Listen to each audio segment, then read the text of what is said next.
your video, and we will start this video with some positive quote. So our today's videos, this quote says that I will not quit until I make my dreams come true.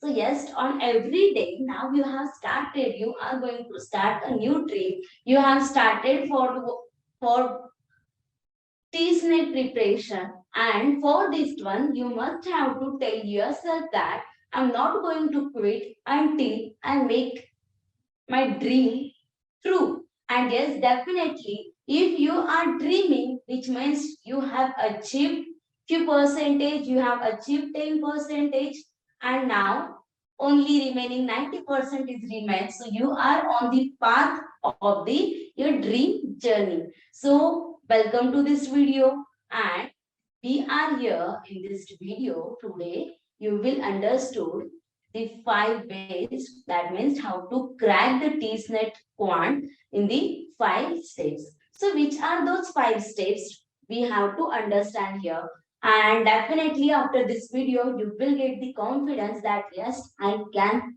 do it. So what should be your first step? You must have to understand now whenever we dream for something, yes, मुझे ये achieve करना है, so you have decided I have to do this, right? I have to achieve this dream. So first thing you have to check that what should I do, what I have to do, and that is your first step. That first step is understand the exam pattern and the syllabus. Now you know that you have to crack the exam. So to crack this exam, what will be the syllabus? What will be the exam pattern? How is that exam is going to be? That all things you must have to understand. So the first step is to understand the exam pattern and the syllabus. So in that one, you have to understand the 5 important things. So what is the first thing is that if you are preparing for the TISS, then there is a one positive point of that exam, and that point is there won't be any negative marking. And definitely we have to take benefit of this point, like there is any no negative marking, so you have to attend all the questions in that exam. No one is going to skip a single question because there is no any negative marking. So if in case by chance, by mistaken, you have marked the wrong answer, still your marks won't get negative. So that is the really best point for your exam. So the first thing you have to remember, there won't be any negative marking. Then the second thing is that the medium of the exam will be in the English. So all your questions will be in the English, your options will be in the English. So you have to select the option, correct option from that. Then the third thing which is the important is that how many questions are there. So how many questions will be there, and what will be the duration, and what will be your time. Like you will get to know that the duration of the exam will be 1 hour and 40 minutes, which means total 100 minutes will be there, and there will be the 100 questions for this exam. So if you calculate the average time for solving the question, it will be 100 questions, 100 minutes, which means you will divide like 1 marks, means 1 question, 1 minute. Like this you have calculated. Definitely हम average calculate करेंगे तो हम यही बोलेंगे कि मेरे पास 100 minutes है, 100 questions है, I have to solve this, so I will get a 1 minute for 1 question. But in reality, in the exam, when you will start the preparation, now if you are preparing, you are giving the test and so on, so many things are there. Definitely we are going to discuss all those, but then you will get to know that we don't have to take a 1 question, 1 marks means 1 minute. We have to divide this, we have to plan according to that. So what will be our plan? Exactly how will we select this? How will we say that exactly? Yes, I have to do this one. I have to give how much time. That one, how will you decide? That will be depend on your exam pattern. So let's understand the exam pattern then.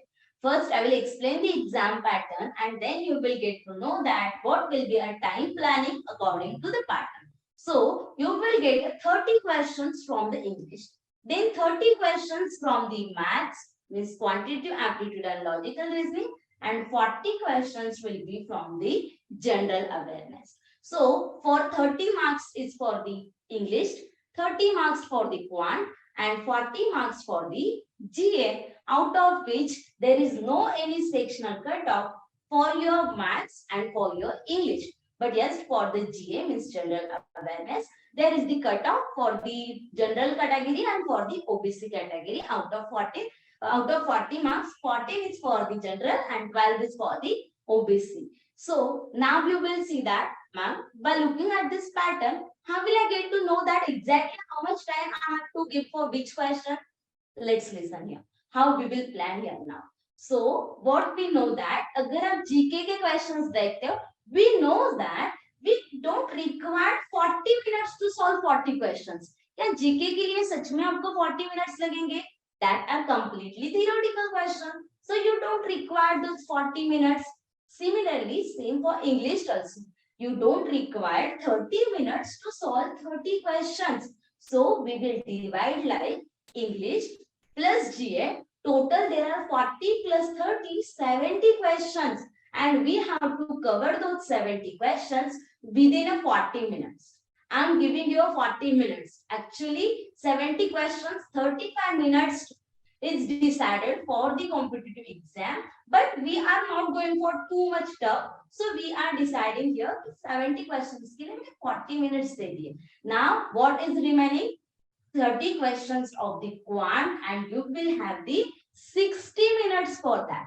Which means now let's calculate. You will get 2 minutes for one question.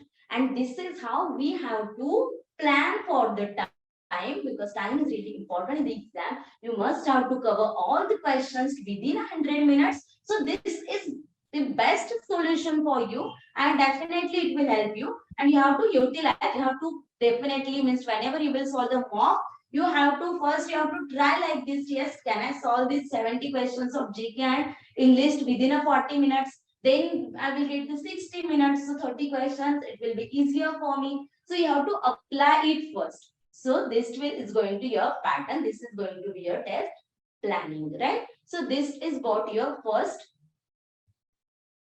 point, first step. Now in this one, we have seen that what is the exam pattern, how we are going to decide the plan of the time. Now the next thing is that what is the syllabus? Now I get to know कि मुझे ये करना है, maths में 30 questions आएंगे, this is what I have to do. But exactly in that आपका syllabus क्या है? So maths is divided in the maths, logical reasoning and the DI, these three parts. So in that maths out of 30 questions, you will get 20 plus questions from the maths.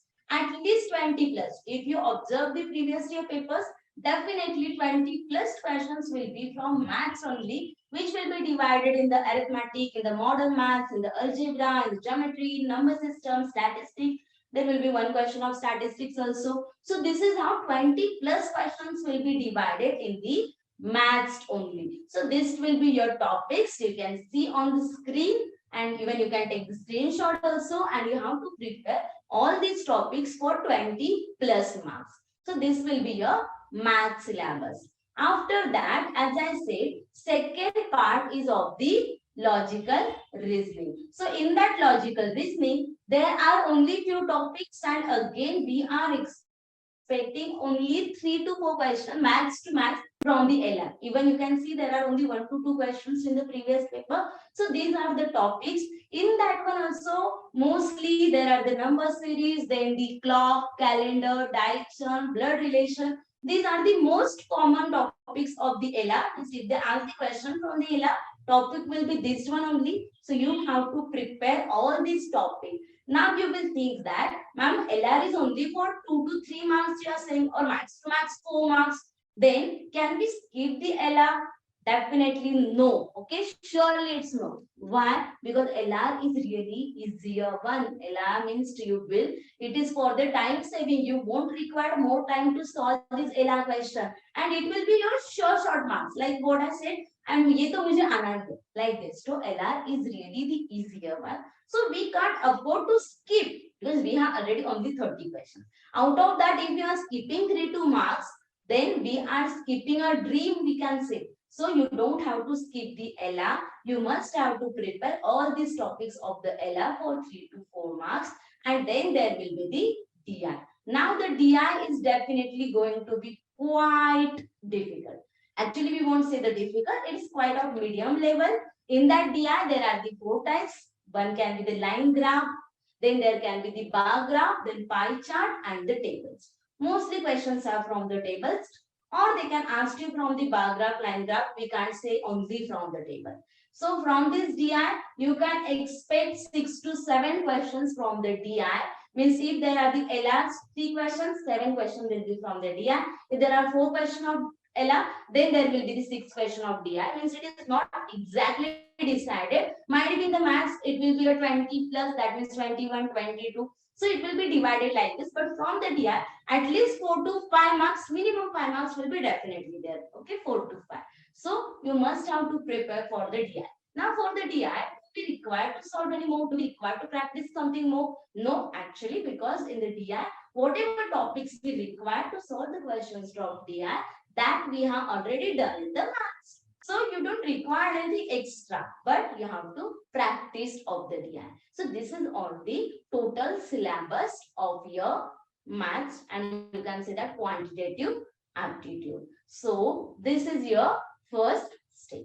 Now we will move toward the second number step. So what is the second number step now? We get to know what is the syllabus. Now I know what is the pattern, how I have to solve. But the second thing is that make a study plan according to a previous year's paper analysis.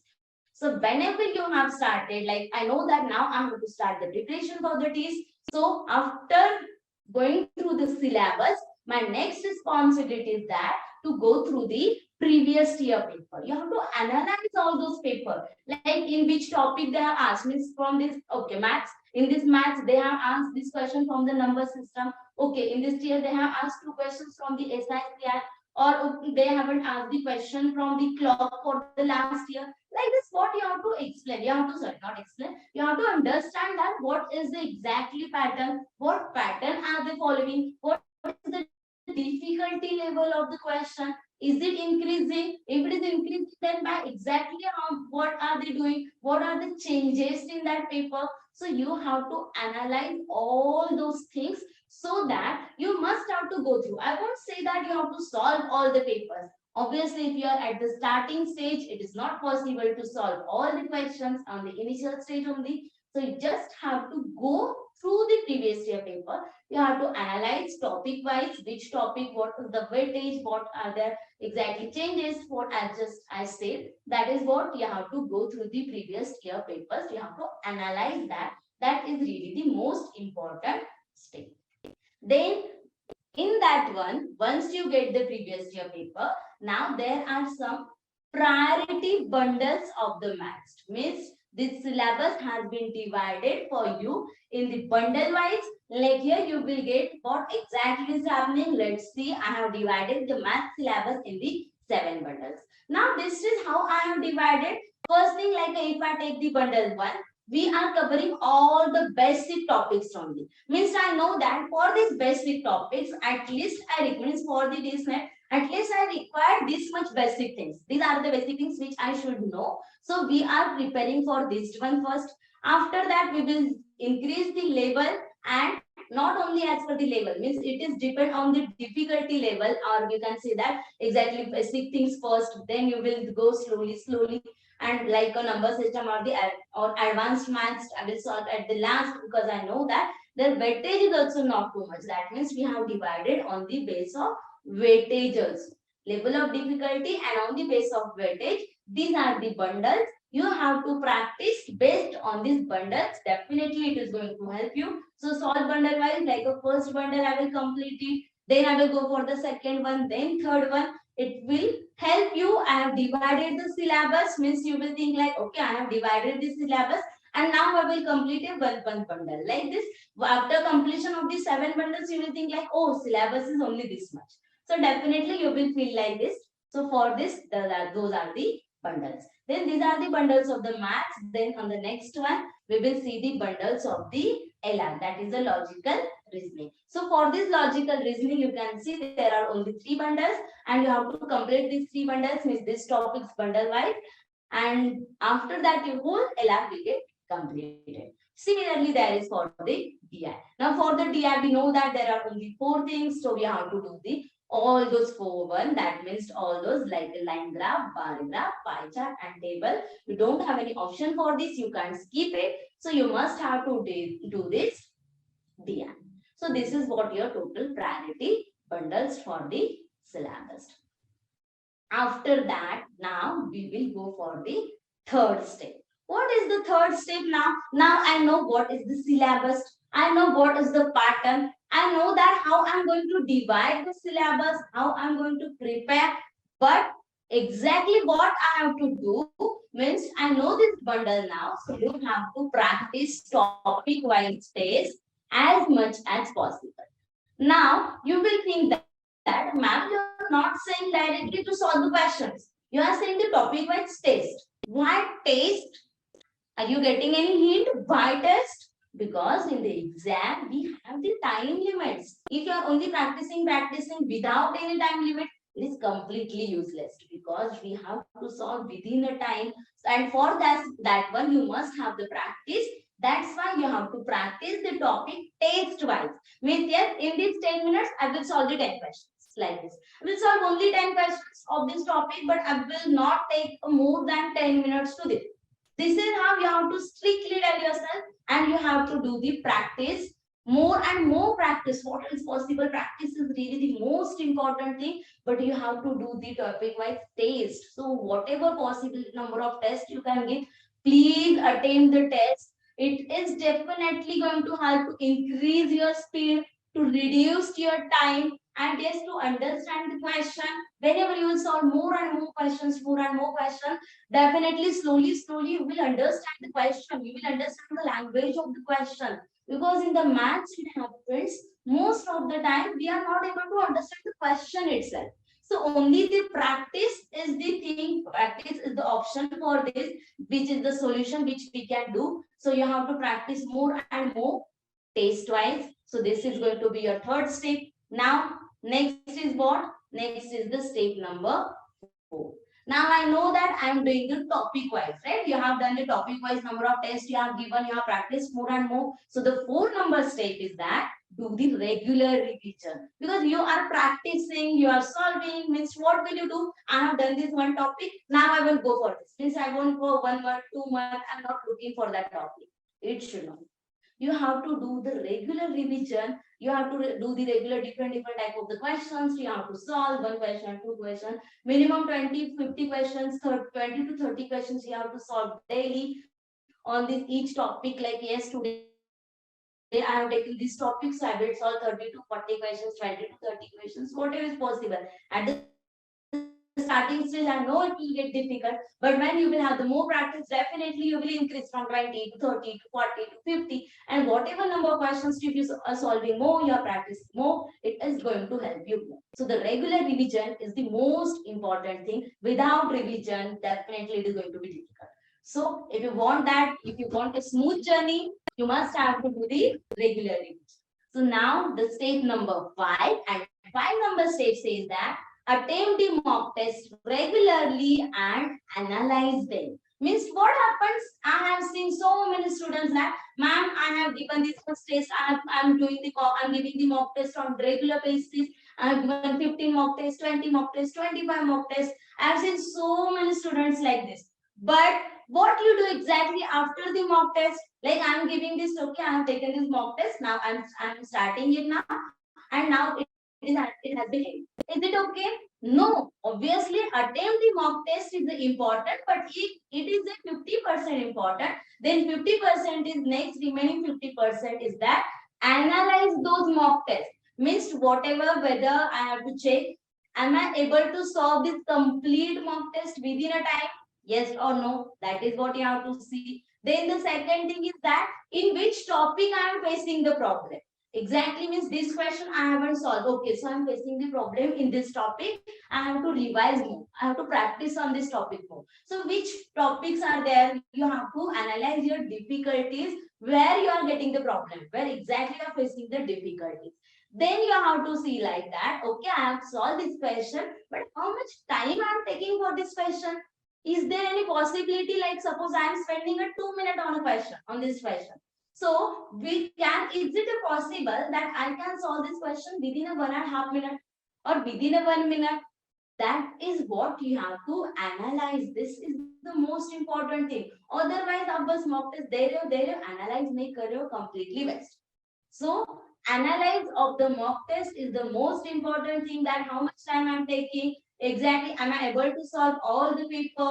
Am I skipping any question? Is there any topic in which I'm facing the difficulties? All these things you have to analyze, and then in the next mock you have to see that okay, मैंने यहाँ पे ये problems faces किए. Now I will work on that, and after that again in the next mock test आप उसमें best करने का try करो.